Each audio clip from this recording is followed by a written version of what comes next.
ایاک نعبد و ایاک نستعین۔ سب سے پہلے تو شوکت ترین آپ کو، آپ کی ساری ٹیم کو، جنہوں نے بڑی محنت سے یہ آج پروگرام کو یہاں تک پہنچایا کہ آج ہم اس کی لانچ کر رہے ہیں۔ میں آپ سب کو خاص طور پہ خراج تحسین اس لیے پیش کرتا ہوں کہ اصل میں یہ ہمیں 74 سال پہلے یہ پروگرام شروع کرنا چاہیے تھا۔ دیکھیں، میں یہ سمجھتا ہوں کہ ہم نے ایک بڑی 74 سال پہلے بہت بڑی غلطی کی، اور میں آپ کو بتاتا ہوں وہ غلطی کیا ہے۔ ہم یہ سمجھتے تھے کہ ایک وقت پہ ہمارا ملک خوشحال ہو جائے، ہمارے پاس اتنا پیسہ آ جائے، اس کے بعد ہم پھر ایک پاکستان کو فلاحی ریاست بنائیں۔ اور یہ جو سوچ ہے نا کہ پہلے پیسہ اکٹھا ہوگا، پہلے ملک میں سرپلس ہوگا، ہمارے پاس پیسہ ہوگا، پھر وہ ہم غریبوں کی طرف لگائیں گے، میں یہ سمجھتا ہوں کہ یہ فنڈامنٹلی غلط فیصلے تھے۔ دیکھیں، مدینہ کی ریاست کی میں کیوں بات کرتا ہوں؟ کیونکہ وہ دنیا کی تاریخ کا سب سے کامیاب ماڈل تھا، اور ماڈل کی کامیابی ہوتی ہے جو اس کے ریزلٹس دیتے ہیں۔ تو وہ جو فینومینا ہوا تھا مدینہ کی ریاست کے بعد، یہ ایک تاریخ کا حصہ ہے، یہ کوئی فینٹیسی نہیں ہے یا یہ کوئی میتھولوجی نہیں ہے، یہ فیکٹس اور فگرز ہیں ہسٹوریکل، کہ ایک سویلائزیشن جس کی حیثیت نہیں تھی وہ ایک دم رائز کیا اور اس نے دنیا کی امامت کی، اور 1000 سال تک دنیا کا پریمیئر سویلائزیشن رہا۔ تو مدینہ کی ریاست کیوں اللہ ہمیں کہتا ہے کہ نبی صلی اللہ علیہ وسلم کی سنت پہ چلو، ان کی شریعہ پہ چلو؟ کیوں کہتا ہے؟ ہماری بہتری کے لیے کہتا ہے۔ یہ ہمیں غلط فہمی ہے کہ ہم اللہ کو کوئی فائدہ پہنچا سکتے ہیں۔ تو وہ اس لیے ہمیں کہتا ہے کہ اگر آپ ان کے کیریکٹر کو فالو کریں گے تو کہ انسان کا کیریکٹر اوپر چلا جائے گا اور وہ ایک عظیم انسان بن جائے گا، اور اگر آپ ان کی جو انہوں نے ریاست بنائی تھی اس کے اصولوں پہ چلیں گے، آپ کی ریاست اٹھ جائے گی۔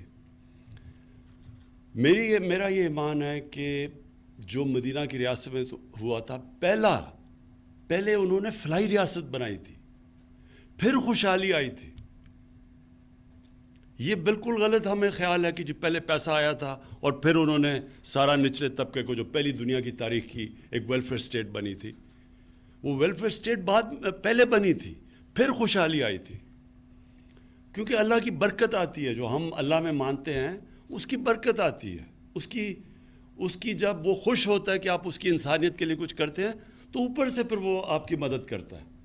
کیونکہ اس کی کوئی ایکسپلینیشن نہیں ہے کہ دیکھتے دیکھتے دو سپر پاورز کے بیچ میں ایک قوم جس کی حیثیت ہی کچھ نہیں تھی اور ڈیوائیڈڈ تھی ٹرائبز کے اندر، وہ ایک دم اٹھ گئی اور دونوں سپر پاورز اس کے سامنے کولیپس کر گیا اور وہ دنیا کی ٹاپ سویلائزیشن بن گیا۔ تو اس میں سب سے بڑی چیز ہے انسانیت۔ جس قوم میں انسانیت ہوتی ہے، اللہ کی برکت آتی ہے اس کے اوپر، اور ساتھ ساتھ اس کے انصاف۔ یہ دونوں اللہ کے حکم ہیں، انصاف اور انسانیت۔ یہ بیسز ہے ایک سویلائزیشن کا۔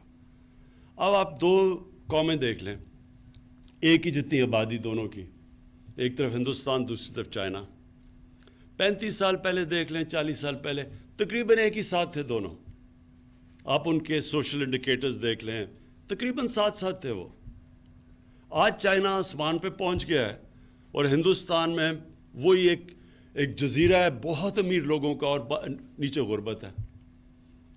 چائنا نے وہ جو ہم چاہتے ہیں، چائنا نے وہ اصل میں مدینہ کا ماڈل فالو کیا۔ انہوں نے نیچے سے طبقے کو اوپر اٹھایا، اور چائنا جب گیا تو انہوں نے باقاعدہ بتایا کیا سٹیپس لیے گئے کہ انہوں نے اپنے نچلی طبقے کو کس طرح اوپر اٹھایا، کیسے پاورٹی ایلیویشن میں کیا، اور پھر کیسے انہوں نے ان لوگوں کو باقاعدہ پروگرامز بنا کے 10 سال 15 سال 20 سال کے پروگرامز بنا کے انہوں نے اپنے نچلے طبقے کو اوپر اٹھایا، اور وہ چیز کی جو دنیا کی تاریخ میں کبھی کسی نے نہیں کی۔ یعنی جن نمبرز میں انہوں نے لوگوں سے غربت سے نکالا، اور پھر ابھی شی جن پنگ نے اناؤنس کیا کہ ہم نے ایکسٹریم پاورٹی ختم کر دی ہے۔ تو آپ وہی دیکھ لیں کہ ہندوستان آج کدھر ہے اور وہ چائنا کدھر پہنچ گیا ہے.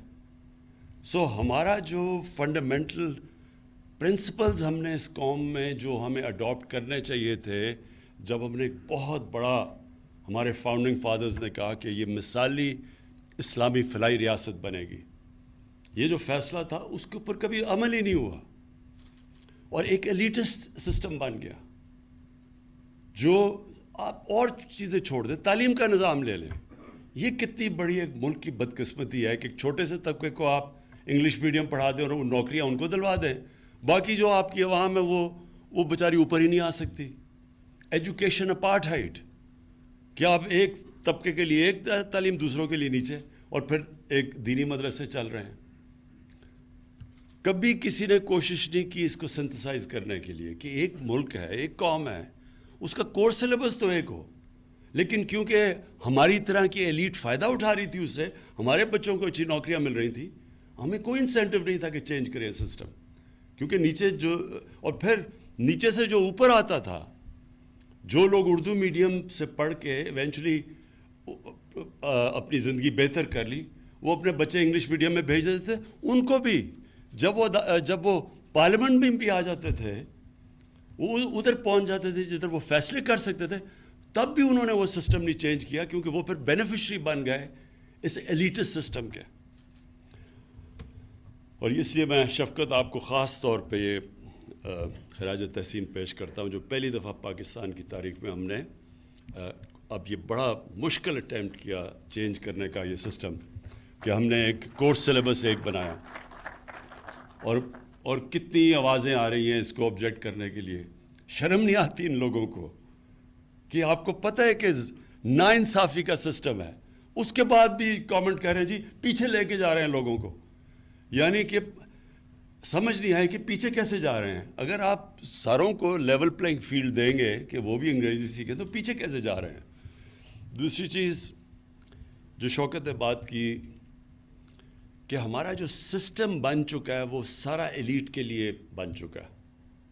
قرضے ہیں تو پیسے والے لوگوں کے لیے، گھر بنائیں گے تو پیسے والے لوگوں میں ہونی چاہیے، تعلیم پیسے والے، انصاف کا نظام صرف پیسے والے لوگوں کے لیے. ایک غریب آدمی اور ایک طاقتور کا مقابلہ ہو جائے عدالت میں، وہ کبھی غریب جیت ہی نہیں سکتا، اس کو انصاف ہی نہیں مل سکتا. سو سارا سسٹم کیٹر کرتا ہے چھوٹے سے لوگوں کو. یہ کبھی معاشرہ اوپر نہیں جا سکتا جب تک ہم فنڈامنٹلی ہمارا مائنڈ سیٹ چینج نہیں ہوتا. معاشرہ اوپر نہیں جا سکتا.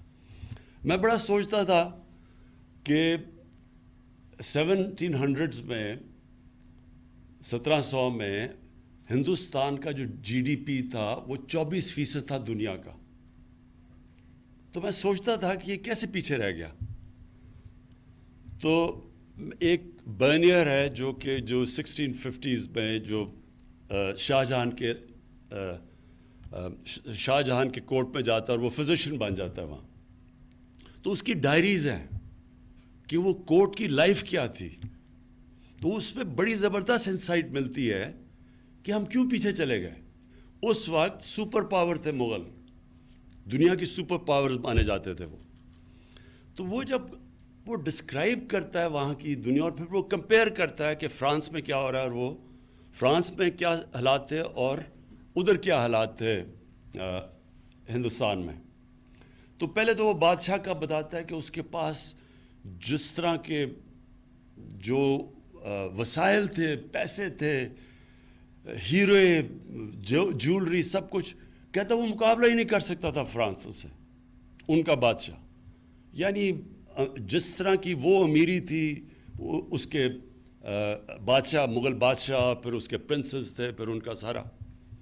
لیکن اس نے جو اصل بات کی، اس نے کہا جب میں دلی میں جاتا تھا اور میں اس کو کمپیئر کرتا تھا پیرس سے، تو پیرس میں جب آپ سڑک پہ پھرتے تھے تو 7 ایسے لوگ ہوتے تھے جن کے کپڑے اچھے ہوتے تھے اور 3 ہوتے تھے جو کہ غریب ہوتے تھے.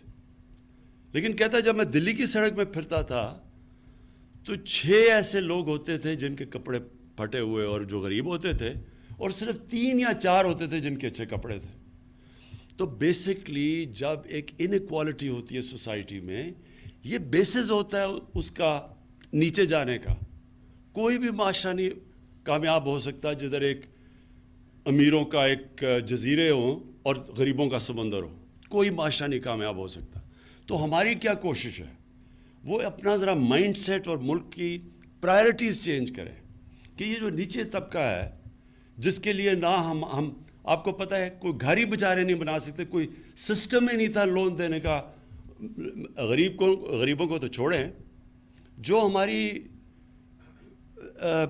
پروفیشنل کلاسز ہیں، غریب جو ہمارے لوور مڈل کلاسز ہیں، جو مڈل کلاسز ہیں، وہ بھی گھر نہیں بنا.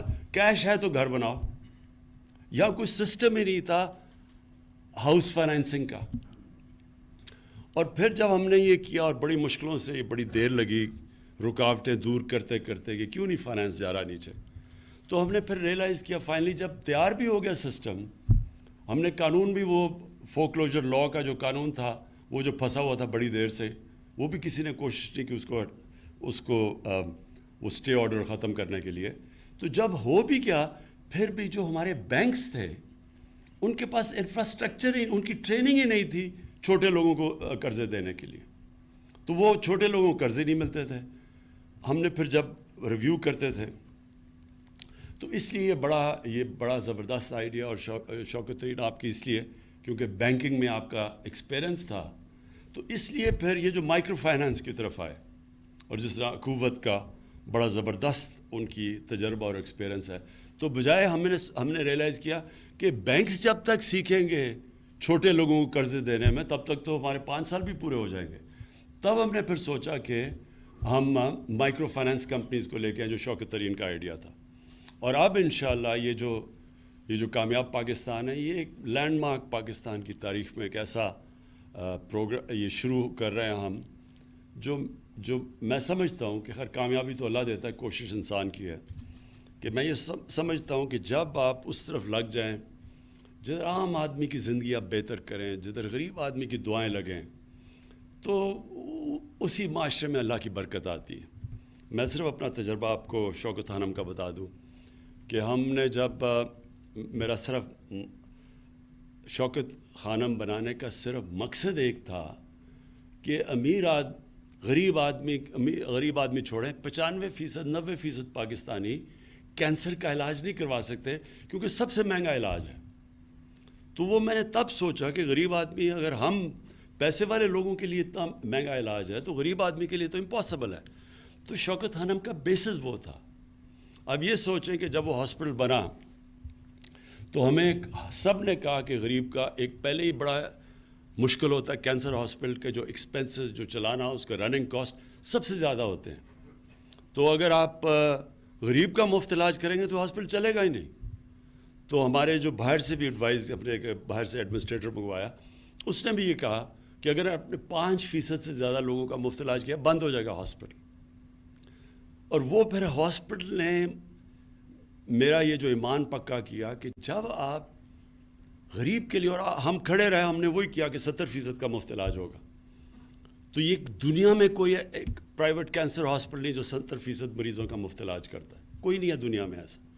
اور جب ہم نے کیا تو جو یہ میں صرف آپ کو فگر دینا چاہتا ہوں کہ جو 70 کروڑ میں ہاسپٹل بنتا ہے وہ آج غریبوں کا 9 ارب روپے کا مفت علاج ہوتا ہے ہر سال، 9 ارب روپے کا.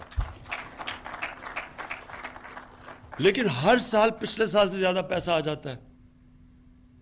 یعنی یہی قوم پیسے دیتی ہے. جو 70 کروڑ کا ہاسپٹل تھا جس نے کہا چلے گا ہی نہیں اگر آپ نے 5% سے زیادہ کیا، وہاں 70 سے بھی 75% کا مفت علاج ہوتا ہے. لیکن ہر سال پچھلے سال سے پیسہ زیادہ آتا ہے. تو اگر میں یہ کہوں کہ میں کوئی دنیا کا مارکیٹنگ جینیس ہوں کہ یہ میں کدھر سے پیسے لیا، یہ نہیں ہے. یہ اللہ کی برکت آتی ہے. غریب کی وہ آواز سنتا ہے، اس کی تکلیف میں اس کی دعائیں سنتا ہے. اور یہ ہم نے فنڈامنٹل غلطی کی ہے پاکستان میں. ہم نے یہ کبھی سوچا ہی نہیں کہ وہ جو لوگ جو نیچے طبقہ پیچھے رہ گیا ہے اس کے لیے ہم نے کیا کرنا ہے.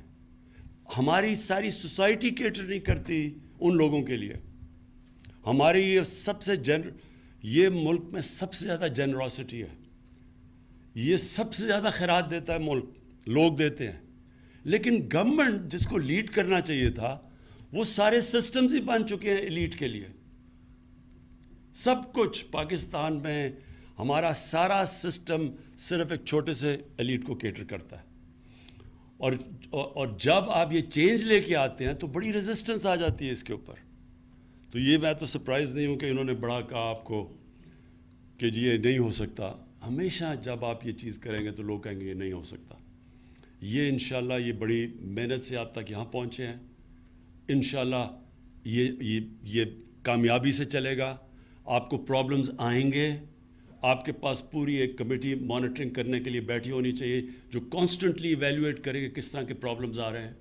پرابلمز آئیں گے آپ کو, لیکن آپ کو اس میں بہت اللہ کی برکت آئے گی جس کی وجہ سے یہ کامیاب ہوگا. میں صرف یہ کہہ دوں کہ اس وقت جب لوگوں کو مشکل ہے اور مہنگائی کی وجہ سے ہمیں پتہ ہے کہ نیچے لوگوں کو تکلیف ہے, لیکن میں لوگوں کو صرف یہ بتانا چاہتا ہوں کہ گورنمنٹ اپنی پوری کوشش کر رہی ہے کہ نچلے طبقے کو ہماری تکلیف نہ ہو اس ٹائم پہ جب کہ چیزیں مہنگی ہیں. تو میں صرف یہ بتا دوں کہ دنیا میں تیل کی قیمت پچھلے چند مہینوں میں 100% بڑھی ہے. پاکستان میں ہم نے صرف 22% بڑھائی ہے. اس وقت پاکستان سوائے وہ ملک جو 19 ملک ہیں جدھر تیل خود اسی یعنی جو ادھر سے تیل نکلتا ہے جن کو امپورٹ نہیں کرنا پڑتا, سوائے ان کے علاوہ پاکستان میں اس وقت سب سے کم قیمت پہ ہم ڈیزل اور پٹرول بیچ رہے ہیں کیونکہ ہم نے صرف 22% بڑھائے ہیں. گندم 37% دنیا میں اس کی قیمت بڑھی ہے. یہ جو سارا کرنچ آیا ہے کووڈ کی وجہ سے دنیا میں جب سپلائی لائنز افیکٹ ہوئی ہیں تو اس وقت 37%. پاکستان میں ہم نے صرف 12% بڑھائی ہے. چینی دنیا میں 40% اس کی قیمت اوپر گئی ہے. پاکستان میں ہم نے صرف 21% بڑھائی ہے. اور یہ وہ ملک جو کہ پہلے ہمیں کافی پریشر ہمارے اوپر فسکل ڈیفیسٹ کے, اور آپ کو پتہ ہے کہ جو ملک میں ہمارے ڈیفیسٹس ہیں اور جو قرضے چڑھے ہوئے ہیں, اس کے باوجود ہم نے اپنی طرف سے پورے کم سے کم امپیکٹ ڈالا ہے نچلے لوگوں کے اوپر. میں صرف آپ کو یہ بتا دوں کہ ہم نے سیلز ٹیکس اور پیٹرولیم کی جو لیوی ہے اگر ہم اس کو نیچے نہ لے کے آتے, کیونکہ ہمارا اس لیے سستا ہے ہمارا کیونکہ ہم نے سیلز ٹیکس بھی پورا نیچے لے آئے ہیں پیٹرول پہ اور ڈیزل پہ, اور لیوی بھی نیچے لے آئے ہیں. اگر ہم یہ نہ نیچے لے کے آتے تو ایک سال میں گورنمنٹ کو 400 ارب روپے کا فائدہ تھا. تو ہم نے یہ نیچے لا کے, جو ہندوستان میں اس وقت دگنا ہے ہمارے سے پٹرول اور ڈیزل, تو وہ کیوں دگنا ہے کیونکہ انہوں نے اپنی لیویز نہیں کم کی, تو ہمیں ایک سال میں 400 ارب روپے کا ہمیں نقصان کیا صرف تاکہ لوگوں کے اوپر بوجھ نہ پڑے. میں اس لیے یہ کہہ رہا ہوں کہ یہ بڑا ظاہر ہے لوگوں کو تکلیف ہے کہ قیمتیں بڑھ گئی, ہمیں پتہ سب کو, لیکن ہم نے اپنی طرف سے پوری کوشش کی ہے کہ نچلے طبقے کے اوپر کم سے کم امپیکٹ جائے. اور انشاءاللہ اب آنے والے دنوں میں ہم احساس کا اپنا ٹارگیٹڈ سبسڈیز کا پروگرام لے کے آ رہے ہیں, اور اس سے ہم نچلے ہاؤس ہولڈس کو 40% نچلے ہاؤس ہولڈس کو ڈائریکٹ سبسڈی دیں گے ان کو یہی کموڈیٹیز گندم کے اوپر اور آٹے کے اوپر اور چینی کے اوپر, اور یہ جو گھی دنیا کے اندر جو ہم امپورٹ کرتے ہیں تقریباً ہمارا 75% امپورٹ ہوتا ہے. جو پام آئل کی قیمت وہ تقریباً 80% بڑھ گئی ہے. تو وہ جو اگر یہاں اوپر گیا تو کیونکہ ہم امپورٹ کرتے, بیسکلی امپورٹڈ انفلیشن ہے. 40 لاکھ ٹن ہم نے پچھلے سال گندم امپورٹ کی ہے. تو امپورٹڈ انفلیشن کی وجہ سے اس وقت مہنگائی ہے. ہم یہ سمجھتے ہیں کہ ایک تو ہم ٹارگیٹڈ سبسڈی سے ڈیل کریں گے, دوسرا آنے والے دنوں میں یہ جب سپلائی کا یہ جو پرابلمز کم ہوں گے تو انشاءاللہ کموڈٹی کی قیمت دنیا میں جب نیچے آئیں گی تو پھر بھی ہمارے ملک میں بھی نیچے آ جائیں گی.